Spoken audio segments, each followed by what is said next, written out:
أعوذ بالله من الشيطان الرجيم بسم الله الرحمن الرحيم الحمد لله الذي لا يبلغ مدحته القائلون ولا يعصي نعماء العادون ولا يؤدي حقه المجتهدون الذي لا يدركه بعد الهمم ولا يناله غوص الفتن الذي ليس لصفته حد معدود ولا نعت موجود ولا أجل ممدود فطر الخلائق بقدرته ونشر الرياح برحمته وابتدى بالصخور ميدان عرضه أول الدين معرفته الصلاة والسلام على من كان نبيا وآدم بين الماء والتين رسول المصدق المصطفى الأمجد أبي القاسم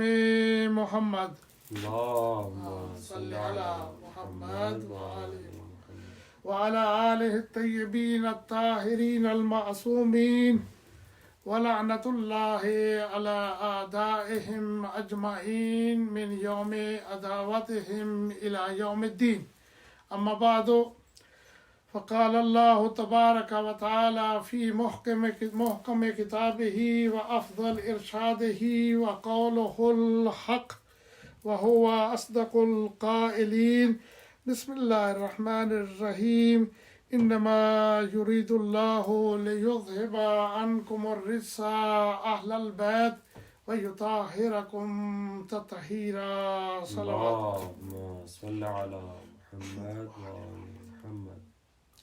محترم اور معزز سامعین، آج ہمارے سلسلہ کی تیسری مجلس ہے، تو ہم نے اپنی مجالس کا جو عنوان ہے وہ آیت تطہیر کو منتخب کیا، اور اس سلسلے میں یہ ہماری انشاءاللہ یہ 8 مجالس جو ہیں ان کا سلسلہ جاری و ساری رہے گا، تو آپ مل کر درود پڑھیے گا آل محمد پہ، اللہم صلی علی محمد وآل محمد۔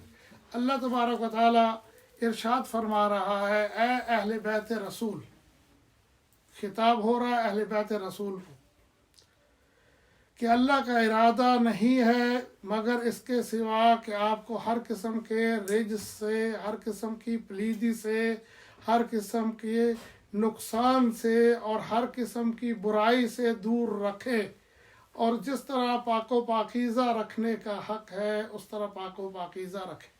یہ اللہ کا وعدہ ہے۔ میں نے کہا اللہ کا جو وعدہ ہے وہ ہماری اور آپ کی طرح نہیں ہوتا، ہم وعدے کے پکے نہیں ہیں، ہمارے وعدے جو ہیں حقیقت کے مطابق نہیں ہوتے، ہم بہت سارے وعدہ خلافی کرتے ہیں۔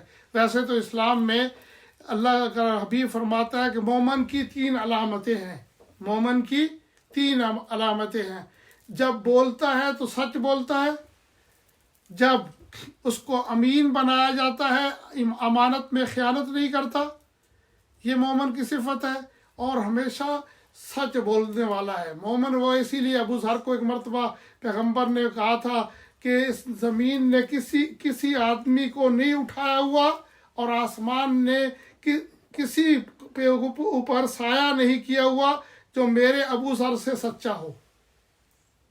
کہ دیکھو نا صحابہ اکرام رضوان اللہ علیہ، آپ کہیں گے اہل بیت تو سچے تھے، وہ معصوم تھے، ان کے لیے تو آیا تطہیر نازل ہوئی، ان کے لیے تو آیا مباہلہ نازل ہوئی، ان کے لیے تو سینکڑوں آیات قرآن میں 350 کے قریب۔ ابن عباس فرماتے ہیں کہ قرآن میں جہاں بھی یا ایھا الذین آمنوا آیا ہے وہاں مراد ہے علی اور اس کے ماننے والے، جناب علی کا ذکر ہے اور اولاد علی کا ذکر ہے۔ تو لہٰذا مومن جب بولتا ہے تو وہ سچ بولتا ہے، کبھی جب اس کو وعدہ خلافی نہیں کرتا، جو وعدہ کرتا ہے اس کو پورا کرتا ہے۔ اور تیسری مومن کی علامت ہے کہ مومن کو جب امین بنایا جاتا ہے کسی مالی معاملات میں یا کسی بھی جگہ منصب کے لحاظ سے اس کو امین بنایا جاتا ہے، اس میں خیانت نہیں کرتا۔ تو پیغمبر فرماتے ہیں جب آپ کو پتہ چل گیا کہ مومن کی 3 صفتیں ہیں، تو اپوزٹ جو ہے 3 صفتیں بھی منافق کی ہیں۔ 3 صفتیں کیا ہیں؟ مومن کے اپوزٹ کیا ہے کہ منافق وہ ہوتا ہے جو بولتا ہے تو جھوٹ بولتا ہے، جب اس کو امین بنایا جاتا ہے امانت میں خیانت کرتا ہے، اور جب وعدہ کرتا ہے تو وعدے کو پورا نہیں کرتا. یہ اپوزٹ ہے. جب آپ نے 3 صفتیں، کیونکہ مقصد ہوتا ہے مجالس کا، میں نے کہا کہ ہمیں چاہیے کہ جب ہم مجلس میں آئیں تو یہاں سے کچھ لے کر جائیں، کوشش کریں کہ ان چیزوں پر عمل کریں جو ہم رسول اللہ کا فرمان سنیں، جو اللہ کا فرمان سنیں، جو ائمہ اہل بیت کا فرمان سنیں، اس پہ کس کوشش کریں کہ کچھ ہم میں سے کوئی معصوم تو نہیں ہے. ہر آدمی سے غلطی ہوتی ہے. میں نے عرض کیا تھا اس امت کے فقط 14 معصوم ہیں جن سے گناہ نہیں ہوتا، جو گناہ نہیں کرتے. ان کے علاوہ یعنی اس امت کے، میں پہلے انبیاء کی بات نہیں کر رہا، پہلے جتنے بھی انبیاء گزرے آدم سے لے کر خاتم تک وہ سب معصوم تھے، وہ گناہوں سے پاک تھے. اسی طرح ان کے وصی بھی جتنے تھے اوصیاء اللہ، وہ گناہ نہیں کرتے تھے، معصوم تھے. اسی طریقے سے ہمارے ائمہ جو 14 معصومین ہیں، 12 امام اور جناب فاطمہ زہرا سلام اللہ علیہا اور جناب رسول خدا، یہ ان کو کہتے ہیں 14 معصومین، 14 معصومین. یہ گناہوں سے پاک ہے. اور اللہ نے وعدہ کیا ہوا ہے آیت تطہیر میں کہ اے اہل بیت رسول، میں آپ کو ہر قسم کی برائی، ہر قسم کے گناہ، ہر قسم کے رجس، ہر قسم کی پلیدی سے پاک و پاکیزہ رکھوں گا. اور جس طرح پاک و پاکیزہ رکھنے کا حق ہے اس طرح پاک و پاکیزہ رکھوں گا. یاد رکھیں کہ یہ ہماری مجالس کا جو اصل مقصد ہے نا، امام حسین علیہ السلام کا میسج کنوے کرنا ہے. جیسے آدم سے لے کر خاتم تک جتنے بھی انبیاء ہیں، ان سب نے کیا کیا؟ توحید کا میسج کنوے کیا. کہا کہ قولوا لا الہ الا اللہ. آپ کو پتہ ہے کہ کوہ ابو قبیس پہ کھڑے ہو کر رسول اللہ نے ایک خطبہ دیا. خطبہ کیا لوگوں کو اپنی طرف متوجہ کیا. متوجہ کرنے کے بعد فرماتے ہیں رسول اللہ، اے لوگو، اگر میں تمہیں کہوں کہ اس پہاڑ کے پیچھے، کوہ ابو قبیس وہی ہے جہاں پہ اس شاہ کا بھی گھر ہے، اوپر اس نے محل بنایا ہوا ہے.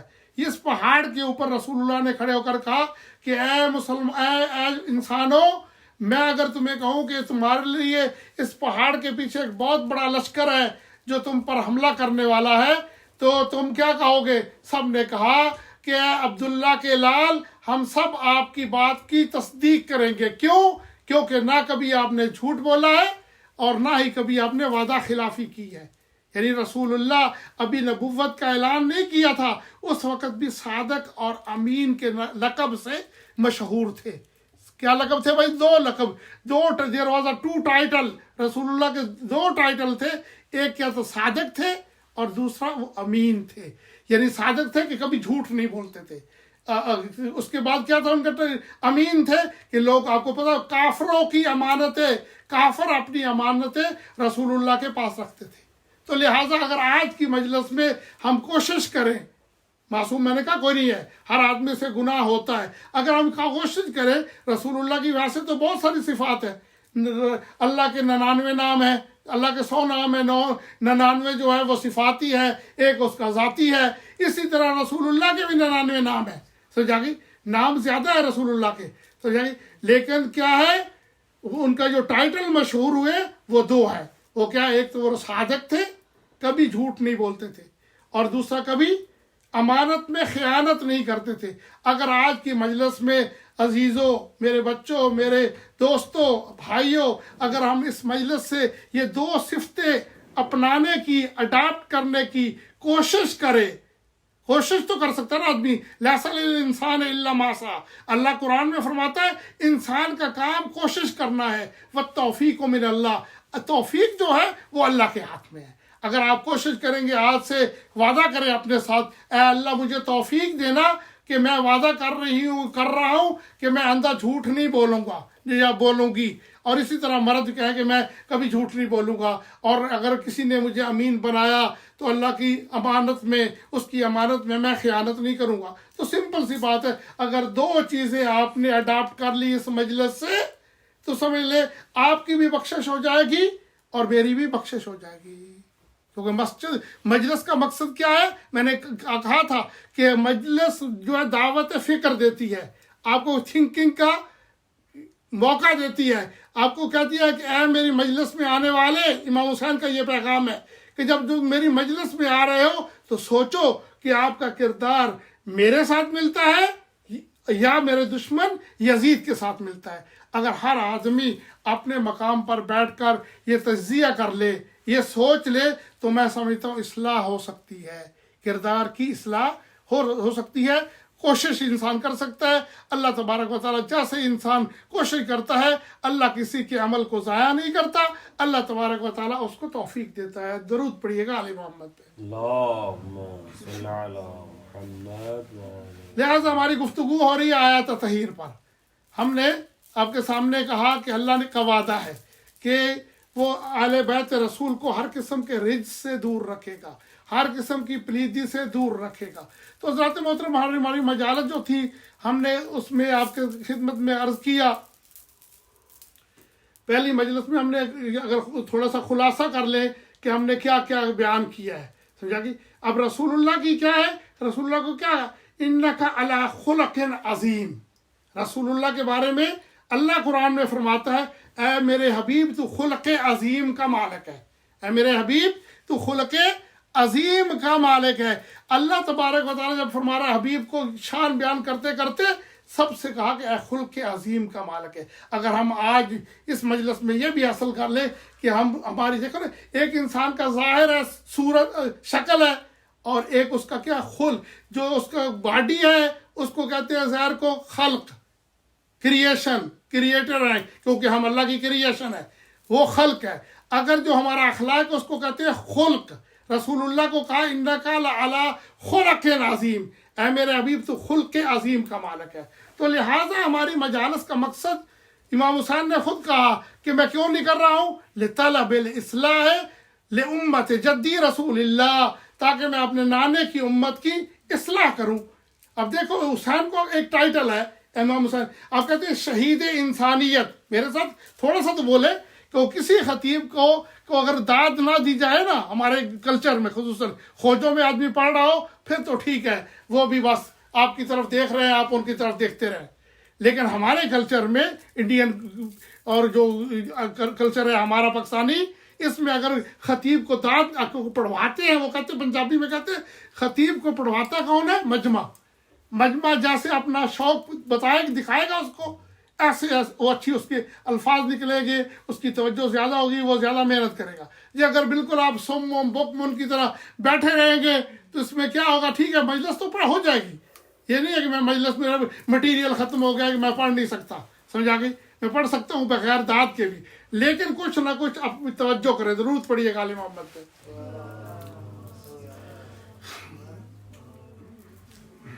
پیغمبر کے بارے میں انک علی خلق عظیم، اور رسول اللہ فرماتے بعثت لأتمم مکارم الاخلاق۔ کیوں رسول اللہ کی بعثت ہوئی ہے؟ رسول اللہ اپنی بعثت، اپنی نبوت، اپنی رسالت کا مقصد بیان کر رہے ہیں۔ کیا کہتے ہیں؟ بعثت، اللہ نے مجھے مبعوث فرمایا، اللہ نے مجھے بھیجا کس لیے؟ لأتمم مکارم الاخلاق، تاکہ میں اخلاق کی بلندیوں کو سر کروں۔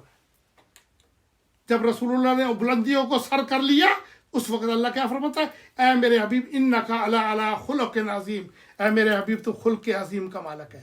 تو فرماتے ہیں ہمارے امام حسین کا ایک ٹائٹل ہے شہید انسانیت۔ امام حسین کو کیا کہتے ہیں بھائی؟ شہید انسانیت۔ وہ انسانیت کے لیے قتل ہوئے ہیں، وہ انسانیت کے لیے مارے گئے ہیں، انسانیت کی ویلیوز کو پروٹیکٹ کرنے کے لیے وہ مارے گئے ہیں، انسان کو انسان بنانے کے لیے وہ آئے تھے۔ جتنے بھی نبی اور امام آئے ہیں وہ سب کے سب کی ایک ڈیوٹی تھی کہ وہ لوگوں کو کیا کرتے تھے، انسان بناتے تھے۔ جہاں پہ میں واقعہ سنا دوں، پہلے بھی آپ لوگوں نے ہو سکتا ہے سنا ہوا ہو، امام حسین علیہ السلام کا ایک واقعہ سناتا ہوں آپ کو۔ واقعہ کیا ہے کہ مدینے میں امام حسین علیہ السلام ایک مرتبہ نکلے گھر سے، اپنے گھر سے نکلے، اور مدینے کے آس پاس آپ لوگوں کو پتہ ہے سب باغات ہیں، کھجوروں کے باغات ہیں۔ تو رسول کے زیادہ نبی زیادہ نکلا، چلتا چلتا جب جا رہا تھا باغ میں، تو آگے دیکھا کہ ایک آدمی اپنے کتے کو لے کر بیٹھا ہوا ہے۔ امام علیہ السلام نے اس کو دیکھا، السلام علیکم کیا، وعلیکم السلام کیا، لیکن اس سے پہلے امام دیکھ رہے تھے۔ اس نے کیا کیا کہ ایک پٹوکلی نکالی، اپنا جو اس کا لنچ تھا، لنچ بکس میں تھا، اس زمانے میں لنچ بکس کہاں ہوتے تھے، اس نے ایک سوکھی روٹی ہوگی، جو بھی روٹی ہوگی، جو روٹیاں نکالی، اور اس باغ کے سائے میں بیٹھ کر وہ کھانا اس نے شروع کیا. جیسے ہی اس نے کھانا شروع کیا اس کا کتا تھا نا اس کے سامنے بیٹھا ہوا تھا.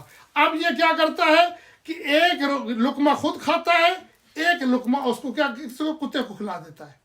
اس طرح اس کی 2 روٹیاں ختم ہو گئی. یعنی ایک روٹی اس نے خود کھائی اور ایک اس نے اپنے کتے کو کھلا دی. یہ کون دیکھ رہا تھا واقعہ؟ میرے اور آپ کے آقا سید الشہداء سید الاحرار امام حسین علیہ السلام اس واقعے کو دیکھ رہے تھے. اب امام علیہ السلام جیسی روٹی ختم ہوئی اس کے سر پہ امام بھی پہنچ گئے, جا کر کہا السلام علیکم, کیونکہ من سنت المؤکدہ لرسول اللہ صلی اللہ علیہ وآلہ وسلم افشاء السلام. جب بھی کس سے گفتگو کرو سب سے پہلے اسے سلام کرو. سلام کرنے والے کو 99 نیکیاں ملتی ہیں اور جواب دینے والے کو صرف 1 نیکی ملتی ہے. اور جواب دینا واجب ہے, سلام کرنا سنت رسول ہے. یہ چیزیں ہیں جس سے مسلمان دور ہو گئے ہیں. یہ وہ چیزیں حتیٰ کہ مولا کائنات اور رسول اللہ صلی اللہ علیہ وآلہ وسلم جب کہیں اکٹھے جا رہے ہوتے تھے سفر پہ یا گھر سے باہر نکلتے تھے تو کیا ہوتا تھا کہ جا رہے ہیں راستے میں چل رہے ہیں, آگے جھاڑی آ گئی, بش آ گئی, تو کیا کیا اس کے بعد جب بش کو کراس کر لیے دونوں نے, ایک نے رائٹ سے ایک سے لیفٹ نے, جب دوبارہ ملے دوبارہ السلام علیکم کہا اور مصافحہ کیا. یہ ہے سنت رسول کہ جب آپس میں ملے تو سلام کا پیغام دے, پیس کا میسج دے, لوگوں کو سلام کرے. یہ بنا لے, یہ وتیرہ بنا لے. آج کل ہم سلام بھی کرتے ہیں جس کو ہم جانتے ہیں ہم اس کو سلام کرتے ہیں, اور پھر بھی ہم امید رکھتے ہیں, ہم امید یہ رکھتے ہیں کہ یہ پہلے سلام کرے تو میں اس کا سلام کا جواب دوں. اور بھائی اللہ کا رسول فرماتا ہے 99 نیکیاں ہیں سلام کرنے کی اور 1 نیکی ہے جواب دینے کی. حالانکہ جواب دینا واجب ہے. جب بھی کوئی آپ پر سلام کرے آپ پر واجب ہے کہ آپ قرآن کی آیت پڑھ رہا ہوں, قرآن میں ہے کہ جیسے ہی کوئی آپ پر سلام کرے آپ پر واجب ہے کہ اس سے بہتر اس کو جواب دے. اس نے کہا السلام علیکم یا کہا السلام علیکم, آپ اس کو کہنا وعلیکم السلام ورحمۃ اللہ وبرکاتہ. یہ ہے اسلام, یہ اسلام کی تعلیمات ہے. ہمیں چاہیے کہ ہم اسلام کی تعلیمات کو کیا اگر ہم نے زندہ کیا تو ہم نے حسین کو بھی زندہ کریں گے. سمجھ آ گئی؟ حسین کو زندگی دینا کا مقصد کیا ہے؟ حسین تو زندہ تھا, زندہ رہے گا اور قیامت تک زندہ رہے گا. لیکن حسین اور جتنے بھی امام آئے ان کا کام کیا ہے؟ یحییکم, وہ آپ کو زندگی دینے کے لیے آیا ہے, آپ کو زندگی دینے کے لیے آیا ہے. تو اب رسول زادے نے اس پہ سلام کیا, اس نے کہا وعلیکم السلام. اب اس سے رسول زادے نے پوچھا, ہمارے امام نے اسے پوچھا کہ آپ بتائیں مجھے آپ غلام ہیں یا آزاد ہیں؟ اس نے کہا کہ مولا میں آزاد ہوں. کہا آپ میں غلام ہوں, میں غلام ہوں. کہا کس کے غلام ہو؟ کہا میں مدینے کا فلاں انصاری ہے اس کا غلام ہوں. کیونکہ آپ کو پتا مدینے میں 2 قسم کے لوگ رہتے تھے. ایک مہاجرین تھے جو مکے سے مائیگریٹ کر کے آئے تھے, اور ایک دوسرے لوگ کون تھے؟ انصار تھے. انصار کو انصار اس لیے کہتے ہیں کیونکہ انہوں نے مہاجرین کی مدد کی تھی. جو مکے سے مائیگریٹ کر کے آئے تھے ان کو انہوں نے اپنا سارا مال بھی تقسیم کیا, ان کو بھائی بھی بنایا. یہ ہے اسلام. انہوں نے اب جتنے بھی لوگ آئے تھے مکے سے ان کی ہیلپ کی, اس لیے وہ کیا کہلاتے؟ انصار. تو اس سے پوچھا مولا نے کہ آپ کون ہیں, غلام ہیں یا آزاد ہیں؟ اس نے کہا مولا میں غلام ہوں. کس کے غلام ہے؟ فلاں انصاری کے. کہا اچھا. سلام کو اس کو دوبارہ خدا حافظ کہہ کے مولا اسی قدموں پہ واپس پلٹے, انہی قدموں پہ مدینے میں واپس آئے. اس انصاری کی مختصر کر رہا ہوں, اس انصاری کے دروازے پر آئے, دق الباب کیا, نوک دا ڈور. امام نے ڈور کو نوک کیا اور اس کے بعد کیا کیا, وہ انصاری نکلا. تو اس نے پاؤں پہ گر گیا. مولا سید شباب اہل الجنہ کسی کے دروازے پہ کھڑا ہو تو وہ کیا رسپانس دے گا؟ اس نے کہا مولا آنسو آ گیا اس کے کہ مجھے حکم کرتے میں آپ کے پاس آ جاتا, آپ کیوں ہیں؟ کہا نہیں آج میں محتاج تھا اس لیے میں تیرے دروازے پہ آیا ہوں. آج میں محتاج اور سوالی بن کے تیرے دروازے پہ آیا ہوں. کہا کہ اچھا مولا بتائیں, حکم کریں, میں آپ کی کیا خدمت کر سکتا ہوں؟ کہا کہ مجھے بتاؤ کہ وہ فلاں باغ تمہارا ہے؟ کہا کہا کہ کیا آپ اس کو بیچنا چاہتے ہیں؟ کہا مولا ویسے بیچنا تو نہیں چاہتا, اگر آپ خریدار ہیں تو اس سے بڑا مجھے کوئی اچھا خریدار تو نہیں مل سکتا نا آپ کے، میں بیچ دوں گا. کہا اچھا. میں ایک دوسرا کا سوال، وہ جو غلام ہے اس غلام کو بھی میں خریدنا چاہتا ہوں، اس غلام کو بھی میں خریدنا چاہتا ہوں. کہا کہ اپنا رسول اللہ جیسے آپ کا حکم ہمارے سارا. امام علیہ السلام اس باغ کو خرید کر اور اس غلام کو بھی خرید کر، بھئی غلام کو نہیں پتا کسی چیز کا، انہی قدموں پہ واپس آتے ہیں. کہاں واپس آتے ہیں؟ اسی باغ میں جہاں پر وہ اس کتے کو کھانا کھلایا اور اس کے بعد وہ بزی ہو گیا اپنے فارمنگ میں اور اپنی فیلڈ میں. تو امام علیہ السلام دوبارہ اس کے سر پہ پہنچ گئے. السلام علیکم. وعلیکم السلام یا ابن رسول اللہ. کہا کہ اچھا میں تمہیں ایک خوشخبری سنانے کے لیے آیا ہوں. کہا یا ابن رسول اللہ حکم کریں، کیا خوشخبری ہے؟ کہا خوشخبری یہ ہے کہ اب یہ جو باغ ہے نا یہ میرا ہے، اس کا میں مالک ہوں. کہا اچھا اس سے بڑی کیا خدمت ہو سکتی ہے مولا، خوشی. پہلے میں اس کے لیے کام کرتا تھا، اب یہ آپ کے لیے کام کروں گا. کہا ایک اور خوشخبری سنو. وہ کیا خوشخبری؟ کہ وہ باغ جو ہے نا اب وہ میں نے تمہیں دے دیا. رونے لگ گئے. انہوں نے کہا مولا کیا بات کر رہے ہیں، مجھے تو فخر تھا، میں آپ کے لیے خدمت کرتا. حضرت فرماتے ہیں ایک اور خوشخبری سن لو، آج خوشخبریوں کا دن ہے، ایک اور خوشخبری سنو. کہا کہ میں نے آپ کو راہ خدا میں آزاد کر دیا. یہ کون کہہ رہا ہے؟ حسین ابن علی، میرے اور آپ کے آقا جن کی مجالس کے لیے آپ یہاں پہ بیٹھے ہوئے ہیں. کہا کہ میں نے آپ کو راہ خدا میں آزاد کر دیا. اب وہ پاؤں پہ گر جاتا ہے، پاؤں پہ گر کے کہتا ہے یا رسول اللہ کیا بات ہے، آپ نے کیا دیکھا ہے کہ کیا میں نے کیا ہے؟ کہا کہ تم میں ایک گہور ہے، ایک موتی ہے. وہ کیا ہے ابن رسول اللہ؟ کہا کہ تمہاری انسانیت زندہ ہے. کیسے پتہ چلا؟ کہ تم نے فقط اور فقط خود نہیں کھایا اس کتے کو، کیونکہ وہ بھی تو حیوان ہے نا، وہ بھی تو اللہ کی کریشن ہے نا، وہ بھی تو اللہ کے لیے اس کو کریٹ کیا ہے نا. تم نے فقط اور فقط خود نہیں کھایا، اس کا بھی خیال رکھا ہے. جو دوسروں کا خیال رکھے اس کو انسان کہتے ہیں. اور امام حسین کیا ہے بھائی؟ انسانیت کے پیکر اور شاہکار ہیں، شہید انسانیت ہے میرے مولا. تو لہٰذا یہ لیسن ہمیں ملا کہ فقط جو اللہ کہتا ہے نا، اللہ فقط یہ نہیں کہتا نمازیں پڑھو، فقط نماز نہیں ہے، وَآتُوا الزَّکَاۃ، فقراء اور مساکین کا حق دو. سمجھا گئی؟ خود نہ کھاؤ فقط کہ خود کھا کے تو سو گئے. یہ پتہ نہیں ہے کہ میرے مولا حضرت علی علیہ السلام جب کوفے میں بادشاہ تھے تو کیا کرتے تھے؟ رات کو جب سوتے تھے نا، سوتے پہ چھت پہ، تو کیا تڑپتے تھے. کسی نے صحابی نے ساتھ بیٹھا ہوا تھا، اس نے پوچھا مولا آپ تڑپ کیوں رہے ہیں، آپ کا رنگ کیوں متغیر ہو رہا ہے؟ کہا کہ ہو سکتا ہے علی نے تو کوئی کھا کر سویا ہو سکتا ہے یمن میں کوئی بھوکا سویا ہو. فقط نہیں، وہ کہتے ہیں اپنے لیے تو سبھی جیتے ہیں اس جہاں میں، ہے زندگی کا مقصد اوروں کے کام آنا. اپنے لیے تو سب کچھ ہے، ہر آدمی اپنے لیے اپنے بچوں کے لیے زندہ ہے.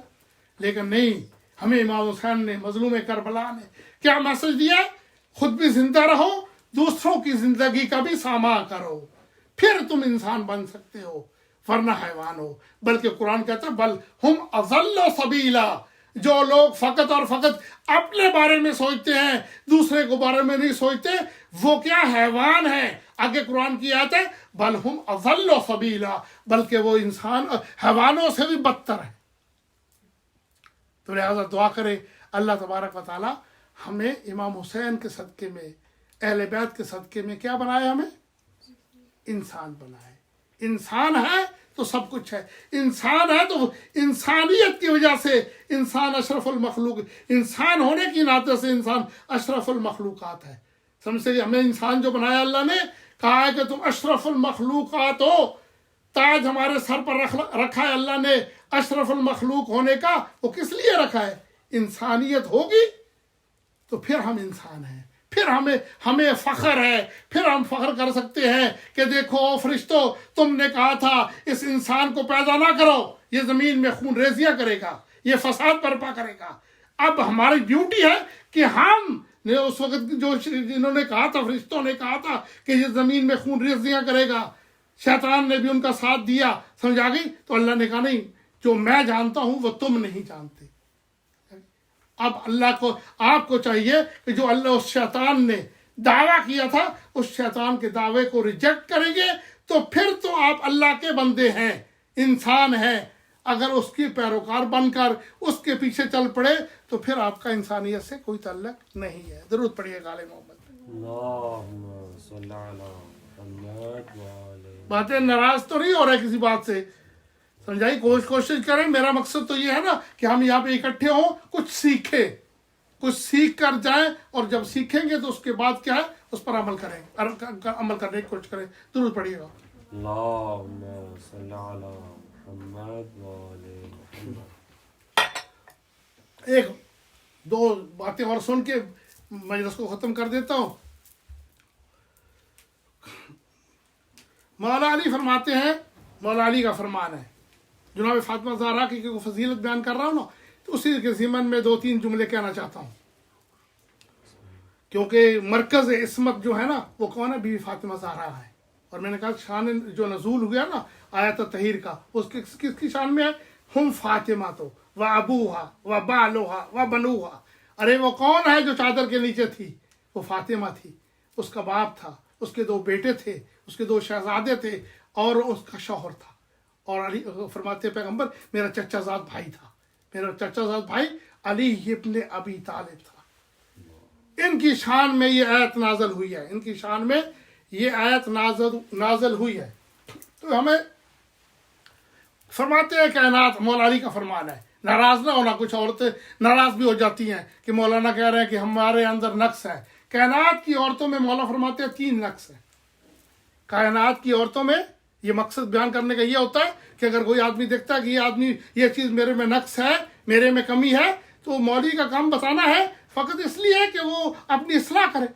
کسی پہ تنقید کرنا مولانا کا کام نہیں ہوتا، فقط اور فقط مقصد یہ ہوتا ہے کہ یہ میسج، آپ نے سنی ہوئی ہے باتیں، یہ میسج کنوے ہو جائے تاکہ جو اس پر عمل کرے گا وہ اللہ اور رسول کے مطابق جنت میں جائے گا، جو عمل نہیں کرے گا وہ جہنم میں جائے گا۔ اس لیے بتاتے ہیں نا مولانا کی کسی کے ساتھ دشمنی تو نہیں ہے۔ جو بھی ممبر پہ آتا ہے اس کا مقصد یہ ہوتا ہے کہ وہ میسج، کیونکہ یہ ہے نا پیغمبر اسلام نے کیا فرمایا تھا وہاں پہ جب خطبہ غدیر کے بعد، یا کیا نام حجت الوداع میں کیا فرمایا تھا؟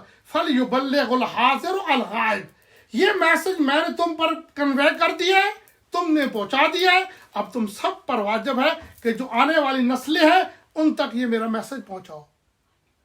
تو یہ بات میں کہہ رہا ہوں کہ امام حسین علیہ السلام نے میسج مدینے سے نکلتے وقت آپ کو دیا نا میسج، اس کا اب کیا ہے؟ امام حسین نے وہ میسج دیا، اب ہماری ذمہ داری ہے کہ وہ میسج جو امام حسین علیہ السلام نے اپنے تمام ساتھیوں کو شہید کرا کے، اپنے بچوں کو شہید کرا کے، اپنی بہنوں کو قید کروا کے، اپنی بہنوں کے پردے دے کر، سب کو لٹا کر، اپنا گھر سب کو لٹا دیا اس میسج کی خاطر، تاکہ وہ میسج آپ تک پہنچ جائے۔ تو اب وہ میسج آپ تک امام حسین نے تو کنوے کر دیا ہے، اب آپ پر اور مجھ پر میری یہ ڈیوٹی ہے، آپ کی ڈیوٹی ہے کہ ہم سب مل کر وہ میسج حسینی آنے والی نسلوں تک کنوے کریں، ان کو پہنچائیں۔ درود پڑھیے آل محمد۔ اللہم صلی علی محمد وعلی۔ کہنا مولا فرماتے ہیں کائنات کی عورتوں میں 3 نقص ہیں۔ سب سے پہلے عورت جو ہوتی ہے ناقص الایمان ہوتی ہے۔ ایمان کی وجہ بتا دیں، مولا جو خود دلیل بھی دیتے ہیں نہج البلاغہ میں، اپنی طرف سے کوئی نہیں بات کر رہا، کہتے ہیں مولا عورت ناقص العقل ہوتی ہے، اور ناقص کیا ہوتی ہے؟ عبادہ ہوتی ہے۔ عورت کیا ہوتی ہے؟ ناقص الحل ہوتی ہے۔ سب سے پہلے کیا ناقص العقل ہوتی ہے، اس کی عقل مرد کے مقابلے میں عقل کم ہوتا ہے، کیونکہ وہ اس میں اللہ تبارک و تعالیٰ نے تقسیم کیا نا، جب اس میں عاطفت کو، محبت کو زیادہ رکھا۔ عورت جو ہے اس میں عاطفت زیادہ پائی جاتی ہے اور محبت، کیونکہ انسان باقی جو مرد ہے اس نے باہر جا کے دوسرے لوگوں کو کے ساتھ معاملات زندگی گزارنے ہوتے ہیں، اس لیے وہ تھوڑا سا ہارڈ ہے۔ عورت جو ہے وہ تھوڑی سی شفیقہ ہے، تھوڑی سی مہربان ہے، اس میں مرسی زیادہ پائی جاتی ہے۔ اس لیے دیکھا نا، ماں جو ہے اللہ فرماتا ہے نا، ماں کتنی محبت کرتی ہے اپنی اولاد سے۔ اللہ فرماتے ہیں میں ماں سے 70 گنا زیادہ اپنی مخلوق سے، اپنی کریشن سے محبت کرتا ہوں۔ تو اب کیا فرماتے ہیں کہ 3 نقص ہے۔ سب سے پہلے نقص کیا ہے؟ عورت ناقص العقل ہے۔ میں نے بتایا کیوں اس میں عقل کم ہے، عاطفت اور الفت اور محبت اور پیار زیادہ ہے، کیونکہ اس نے دیکھو نا، اللہ کی صفت ہے رب، ماں کی صفت بھی رب ہے. ماں پورے خانوادے کی پرورش کرتی ہے, بچوں کو پروان کرتی ہے. کیوں کہا ہے کہ آپ کی جنت ماں کے قدموں میں ہے؟ اسی لیے کیونکہ وہ بچوں کی پرورش کرتی ہے, ان کو دین سکھاتی ہے, سب کچھ ان کو سکھا کر جوان کرتی ہے. اس لیے رسول اللہ نے فرمایا, کہا کہ رسول اللہ سے پوچھا کہ یا رسول اللہ سب سے بڑا حق کس کا ہے میرے اوپر؟ رسول اللہ فرماتے تیری ماں کا. دوبارہ پوچھا رسول اللہ سے, رسول اللہ نے تمہارا سب سے بڑا حق کس کا ہے؟ رسول اللہ نے جواب دیا تیری ماں کا. تیسری مرتبہ بھی رسول اللہ نے جواب دیا سب سے زیادہ حق تیری ماں کا ہے. جب چوتھی مرتبہ پوچھا پھر کہا تمہارے باپ کا ہے. اتنا کیوں اس کی ماں کو دیا ہے رتبہ اللہ تبارک و تعالیٰ نے, اور کیوں کہا ہے کہ جنت ماں کے قدموں میں ہے؟ اس لیے کیونکہ وہ تربیت کرتی ہے بچوں کی تربیت کرتی. اب کوئی ماں بچوں کی تربیت اسلام کے مطابق کرتی ہے تو 100% وہ جنت میں خود بھی جائے گی اور اپنے بچوں کو بھی جنت میں لے جائے گی. ضرور پڑھیے گا آل محمد. سب سے پہلے فرمایا ناقص العقل ہوتی ہے, اس کے بعد کیا ہوتی ہے؟ ناقص الایمان ہوتی ہے. ناقص الایمان کیوں کہا مولا نے؟ ناقص الایمان اس لیے ہوتی ہے, وہ کہتے ہیں عورت ہر مہینے کچھ دن اللہ کی عبادت کم کرتی ہے, کچھ دن اللہ کی عبادت کم کرتی ہے مرد کے مقابلے میں. کیونکہ مرد جو ہے دن میں 5 نمازیں پڑھتا ہے, سارا 5 سال اس پہ نماز واجب ہے. عورت جو ہے ہر مہینے میں 7 دن 5 دن 10 دن نماز نہیں پڑھتی. مولا علی فرماتے ہیں جتنے دن وہ نماز نہیں پڑھتی اتنے دن اس کے ایمان میں کمی آتی ہے, ایمان میں کمی آتی ہے. تو میں نے ہاتھ جوڑ کر پوچھا مولا یہ تو آپ نے مسکین عورت کو کیا دیا جو مجبوراً چند دن نماز نہیں پڑھتی, لیکن اگر کوئی مرد ساری زندگی نماز نہ پڑھے تو اس کا مطلب یہ وہ بھی پھر بھی وہ کل ایمان کے ماننے والا ہے. ضرور پڑھیے گا آل محمد. اس کے بعد فرماتے ہیں مولا کہ عورت ناقص الحل ہوتی ہے, اور عورت کو حصہ کم ملتا ہے میراث میں. پتہ ہے نا جب کوئی آدمی فوت ہو جائے آدمی تو اس کی میراث ہوتی ہے, وہ میراث ڈیوائیڈ ہوتی ہے. وہ کہتے ہیں مرد کو اگر عورت کو 1 حصہ ملے گا تو مرد کو 2 حصے ملیں گے. اگر عورت کو 1 حصہ ملے گا تو ڈبل ملتا ہے حصہ, سمجھا گئی. لیکن اب کیا ہے, یہ ظلم کرتے ہیں. آپ کو پتہ ہے ماں باپ ہمارے خصوصاً سب کنٹیننٹ میں عورتوں کو میراث نہیں دیتے, عورتوں کو میراث نہیں دیتے. مولا علی فرماتے ہیں کہ جو آدمی کسی عورت کو میراث نہیں دیتا وہ سب سے بڑا ظالم ہے, وہ ظالم ہے. جتنا حق مرد کا ہے ٹھیک ہے اس کے برابر نہیں ہے, اللہ نے آدھا حق دیا ہے. کیوں دیا آدھا حق؟ اس کی بھی وجہ ہے کیونکہ عورت کی پہ ساری ذمہ داری مرد پر ہے, عورت پر ذمہ داری نہیں ہے. کیونکہ عورت کی روٹی پانی سب ہر چیز کا انتظام کرنا, جب وہ باپ کے گھر میں تھی تو باپ کا حق تھا, باپ کی ڈیوٹی تھی. اب جب وہ شوہر کے گھر میں آئی ہے وہ سارے کا سارا اس کا خرچہ کیا ہے بھائی, وہ شوہر نے ادا کرنا ہے, اس نے کچھ نہیں کرنا. لہٰذا کیونکہ اس کی رسپانسبلٹی کم ہے اس لحاظ سے, اس لیے میراث اس کو کم ملتی ہے. کیونکہ مرد کی رسپانسبلٹی زیادہ ہے اس لیے اس کو میراث زیادہ ملتی ہے. سمپل سی بات ہے. اس لیے کوئی لوگ کسی کو ناراض نہیں ہونا چاہیے مولا علی نے یہ ایسے کیوں کہا. مولا علی تو آپ کو ڈیفینڈ کر رہے ہیں, آپ کا دفاع کر رہے ہیں. مولا علی فرماتے ہیں تاکہ لوگ حق دیں, کسی کا بھی حق کھایا جائے وہ حرام ہے. آج تک ہم جو کہہ رہے لانتے کرتے ہیں فلاں نے بی بی زہرا کا حق کھایا, یہ کیا نا 1400 سال سے ہم لانتے کر رہے ہیں اس آدمی پہ کہ جس آدمی نے بی بی زہرا کا حق کھایا تھا. سمجھے, اگر آج ہم خود اپنی بیٹیوں کو حق نہیں دیتے, اگر وہ ملعون تھا تو آپ ملعون نہیں ہے یا میں ملعون نہیں ہوں.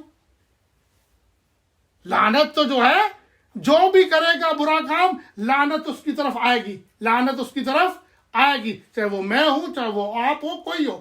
ہر آدمی پہ ہے. جو ظلم کیا ہوتا ہے, کسی کا حق نہ دینے والا, کسی کا جو بھی حق نہیں دیتا وہ ظالم ہے, اس پہ اللہ کی کرس ہوتی ہے, اللہ کی لعنت ہوتی ہے. درود پڑھیے گا غالب اللہم صلی علی محمد و آل محمد. لہٰذا مختصر ختم کر رہا ہوں بات کو ابھی. تب فرماتے ہیں کہ عورت میں 3 نقص ہیں.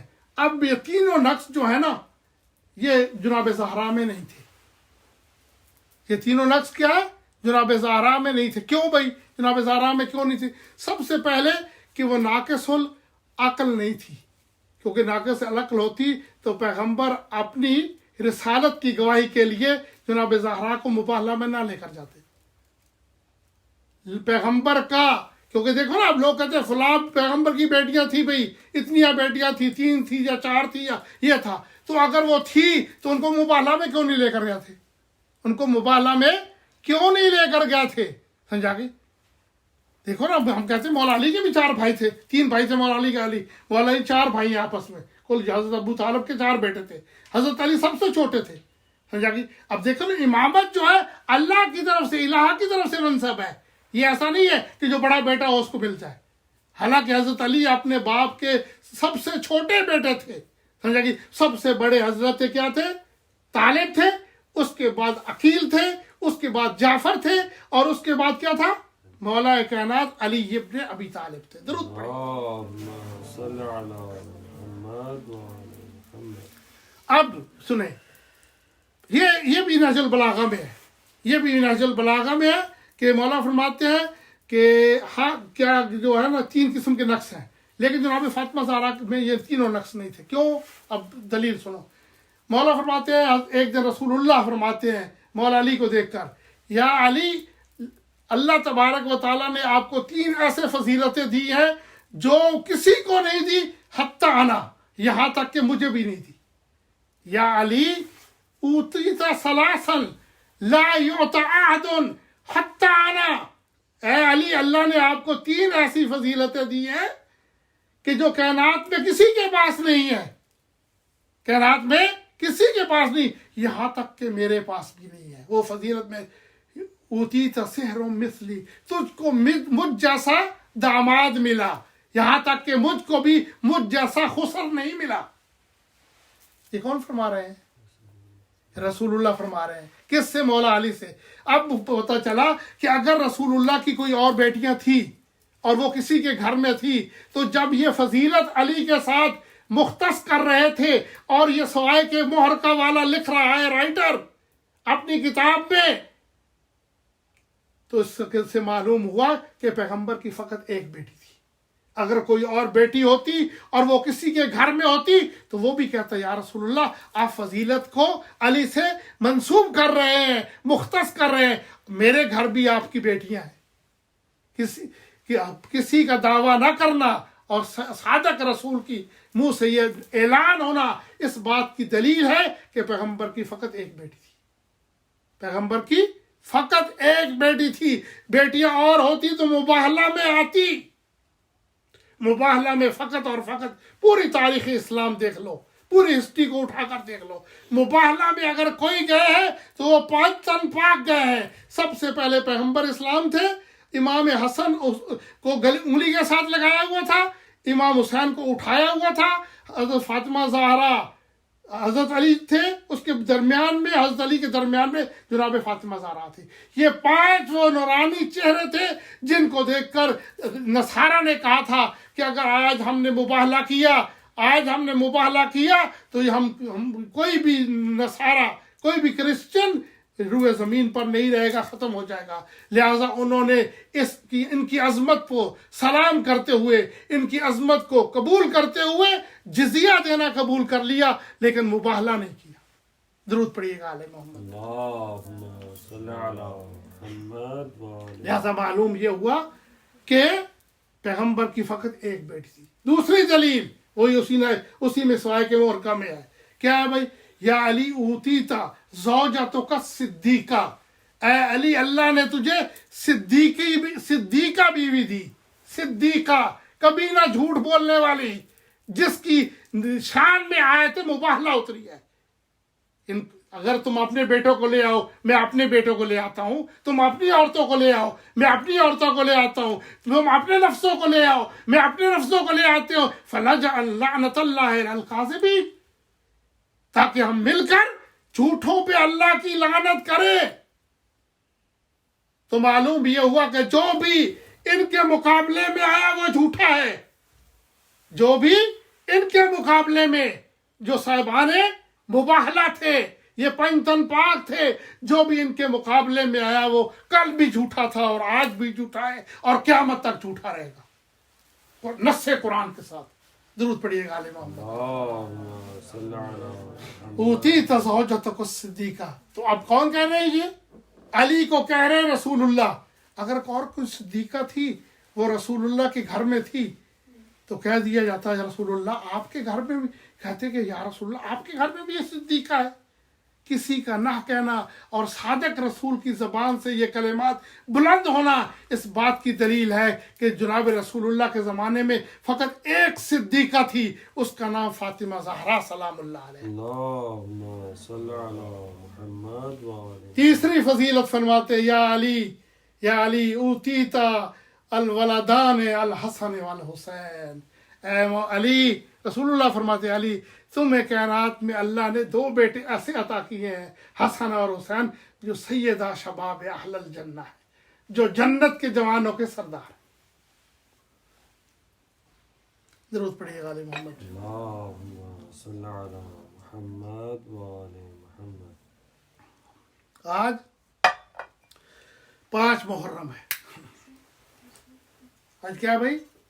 5 محرم الحرام ہے. آج 6 کی رات ہے، 5 یعنی آدھا محرم گزر گیا ہے. آپ کا مولا 5 دن کا مہمان ہے، صرف 5 دن کا مہمان ہے.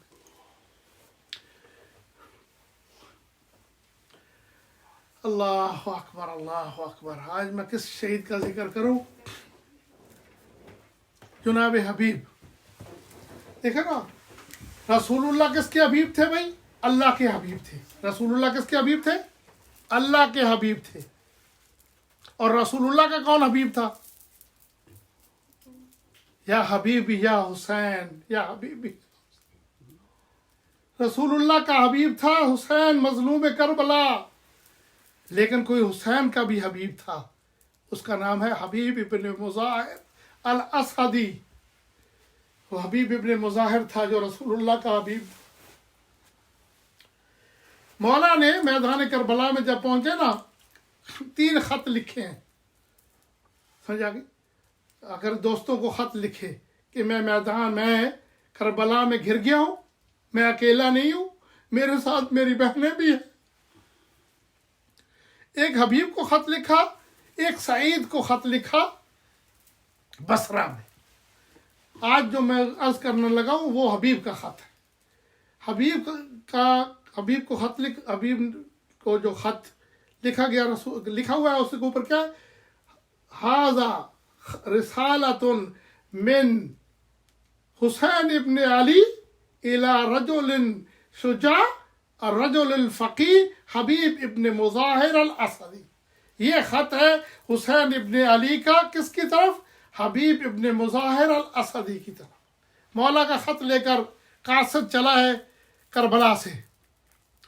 کربلا میں پہنچ چکے تھے مولا، کربلا میں سے چلا قاصد لے کر خط. کہاں پہنچا؟ کوفہ کے اندر پہنچا. حبیب کے گھر پہ آ کر دستک دی، دق الباب کیا. من تارے کو اندر سے آواز آئی، کون ہے دروازہ کھٹکھٹانے والا؟